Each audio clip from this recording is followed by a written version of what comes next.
So what's it like to drive a 2006 North American spec Mercedes-Benz Unimog? I'm going to tell you in this video, and I'm going to show you what it's like to drive one and operate one. So here, hang in there. This will be fun. So in this video, I'm going to let you in on a secret. It's actually a pretty big secret, not a little secret. So I've had my camper van now, my current one, for about 5 years. It's been fantastic. I've taken a lot of trips on it. I've shared quite a bit with you about it, and is my second van now. But I've been looking to actually replace it with a larger camper to go on to a expedition type truck. So I took a look at a Unimog North American spec that came up for sale. Now this is a very rare opportunity. There are only 184 Mercedes-Benz Unimogs that were ever officially imported into the United States. 184, that's it. This is a very rare beast, and a beast it is. But I literally almost pulled the trigger on buying this Unimog, and so I certainly needed to drive it and see it in person, except it was all the way across the country in Florida. And so I did get on a plane. I took a red eye out there, and I took a look at this Unimog, and I drove it around for several hours. And so I'm going to share more about this with you. What's it like to drive a new modern Unimog U500? Well, first of all, one of the things you'll notice is it is large. This is a typical shipping container next to it, an ISO shipping container, which are roughly a little over 8 feet tall and 8 feet wide. And you can see the Unimog certainly almost seems to dwarf it. However, the Unimog also isn't all that long. As you see here, it's no longer than this 20-foot long shipping container, as it comes in just under 20 feet in its standard setup. Now, the Unimog is tall, just to start with. In its base cab configuration, it is 132 inches tall. So yes, it is certainly tall. That's a total stock cab height, 132 inches. So you have some steps you have to climb up to get in there. And partly it's tall for a couple reasons. One, these are 46-inch tall tires. And you notice my backpack sitting next to those 46-inch tall tires, which are also incidentally 15.5 inches wide. So they are big tires. Also, because of these big tires and the portal axles, there is a tremendous amount of ground clearance. So how much ground clearance? 17 inches of ground clearance underneath those portal axles. It's actually 17.5 inches, both front and rear axles, so straight all the way through. And of course, that does also mean you've got some steps to climb up into it. So you have these 3 steps to climb up into behind the front fender, and then or also, which happen to be right between the radiators. The radiators are not in the front. They are behind the rear steps or behind the front fenders on each side. Now, one of the amazing things about a Unimog and why so many see it as really probably one of the best expedition vehicles around the world is because not only is it an incredible off-road performer with amazing axle articulation and undulation for really rough terrain. And I have tested this out with Jay Couch in one of his older Unimogs that he's retrofitted, and certainly can validate this. Unfortunately, in Florida, it was really difficult to find anything that wasn't completely flat or paved. And so it was difficult to test any of its off-road capabilities. But it is a full-time four-wheel drive system with lockers front, rear, and center. 46-inch tires, which of course afford it an amazing amount of load carrying capacity. 10,200 pounds of load carrying capacity per tire. That's per tire.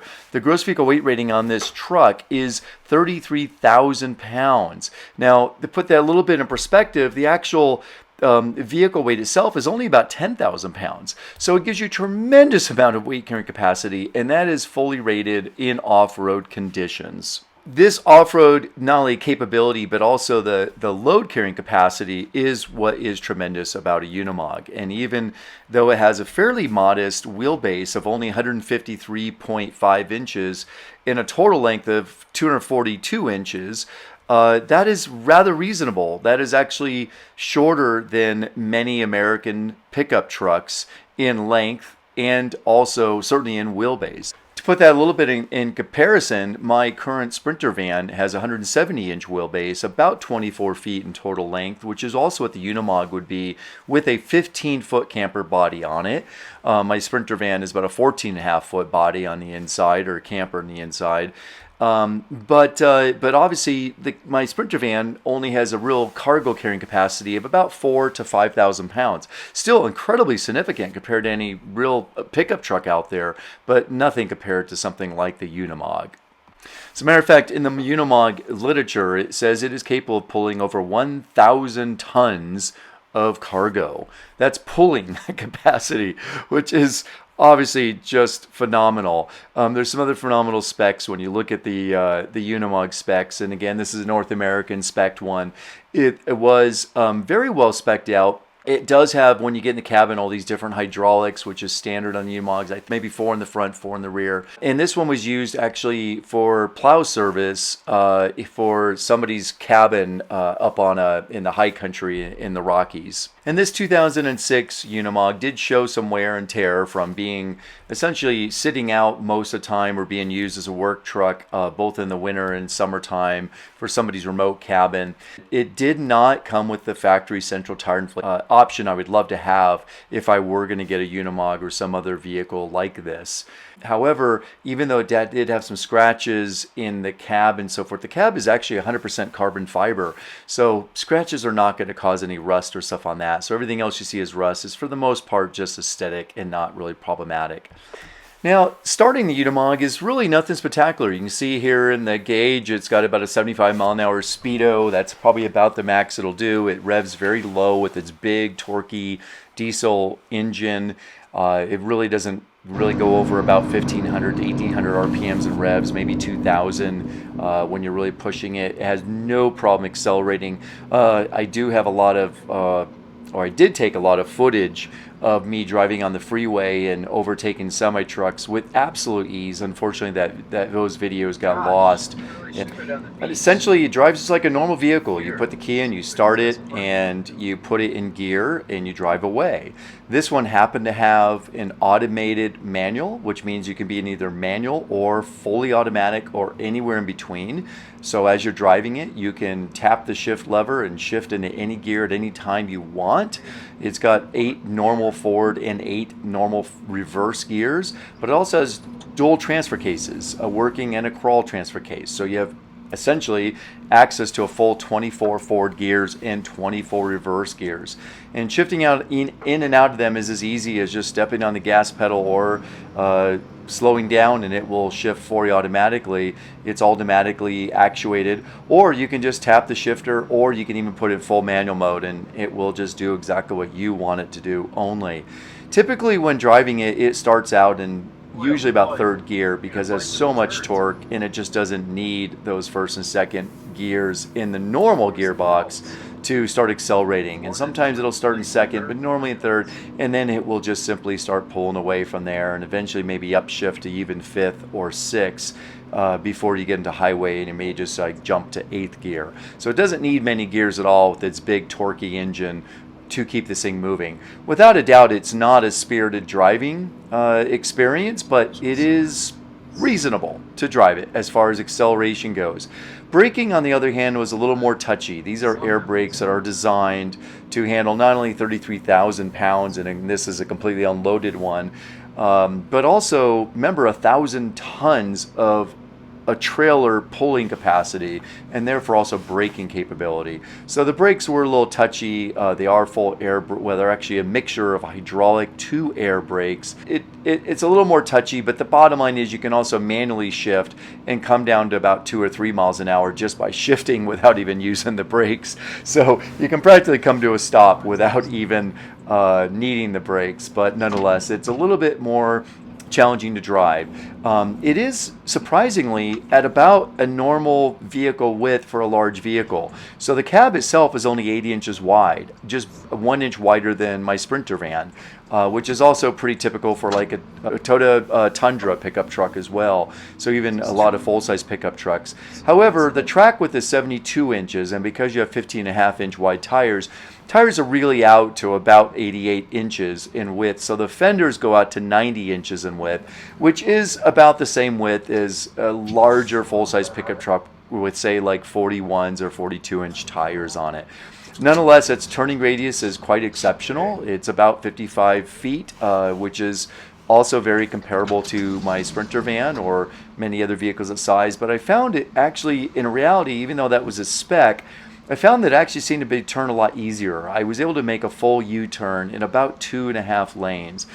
Now, as you can probably see in these driving videos, I'm not really bouncing around or anything. This is a pretty smooth driving experience. Granted, I'm on 46-inch tires here, but nonetheless, it does drive smoothly. It doesn't bounce around or anything. There's no rattling or anything like that. Granted, again, the whole cab is carbon fiber. It is also on air suspended seats, and you'll see that when I get out of the vehicle here. You'll see the seat rise up and then lower back down to make it easy to get in and start driving again. I pulled into a parallel parking spot in order to get some lunch while driving this for the day. And when I pulled down the parallel parking spot, I happened to have a curb right in front of the end of that parallel parking spot. And I wanted to get up as close as I could to it to ensure the rear end wasn't at all infringing upon the space behind the vehicle. And all I had to do to see that curb in front of me was lean forward, and I leaned forward from the driver's seat, and I could literally see the top of the front bumper and where that curb was slightly by leaning forward. So I knew exactly where the tires were. I knew where the relationship, where they were in relationship to the curb, and the bumper was relationship to them. It makes for quite an easy driving experience in that regard. Now, even though the Unimog is a little bit wider and a little bit longer than your standard vehicle, or let's just say maybe put a more perspective, it's quite a bit bigger and wider than a normal vehicle, but it is about the same, again, width and length as, say, a pretty standard full-size pickup truck, or even something like a Sprinter or a Transit van. So you can actually park it fairly easy and so forth. And I demonstrate here, you can actually park it right into a normal parking spot. But the height definitely is a little bit challenging. See here, these are low-lying bushes or branches of these trees, and the Unimog just pushes right through them without any issue. And the visibility out the windshield is amazing. And of course, starting it up and driving is a little more tricky than a normal vehicle because things are just different in how Mercedes does it. One, you have air brakes, and so you have to release those. Two, you just have to push a button on the shifter to go into neutral. And that's really about it, but it's just a few little different things or a few little quirks that you have to adjust to. And you can see here the whole hydraulic setup, and also where the power windows and cruise control and a lot of the other features like heated mirrors and all that stuff are all up here in the center console between the two seats. And it does, in some ways it's nice because it makes it really easy to control and navigate. The Unimog actually has, or at least the U series actually has an option where the steering wheel and the pedals simply by lifting a lever slide all the way across the dash, all the way to the other side of the dash.